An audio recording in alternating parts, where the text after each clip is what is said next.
صلو علیہ وآلہ۔ حضرت عمر سے روایت ہے کہ میں اور میرا ایک انصاری پڑوسی دونوں اطراف مدینہ کے ایک گاؤں بنی امیہ بن زید میں رہتے تھے، جو مدینے کے پورب کی طرف بلند گاؤں میں سے ہے۔ ہم دونوں باری باری حضرت صلی اللہ علیہ وسلم کی خدمت شریف میں حاضر ہوا کرتے تھے۔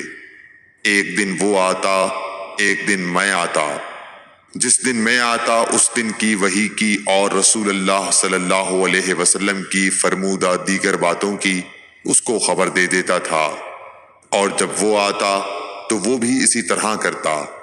تو ایک دن وہ میرا انصاری ساتھی اپنی باری کے روز حاضر خدمت ہوا۔ جب واپس آیا تو اس نے میرا دروازہ بہت زور سے کھٹکھٹایا اور میرے بارے میں پوچھا، کیا عمر یہاں ہیں؟ میں گھبرا کر اس کے پاس آیا۔ وہ کہنے لگا کہ ایک بڑا معاملہ پیش آ گیا ہے، یعنی رسول اللہ صلی اللہ علیہ وسلم نے اپنی بیویوں کو طلاق دے دی ہے۔ پھر میں اپنی بیٹی حفصہ کے پاس گیا، وہ رو رہی تھی۔ میں نے پوچھا، کیا تمہیں رسول اللہ صلی اللہ علیہ وسلم نے طلاق دے دی ہے؟ وہ کہنے لگی، میں نہیں جانتی۔ پھر میں نبی کی خدمت میں حاضر ہوا۔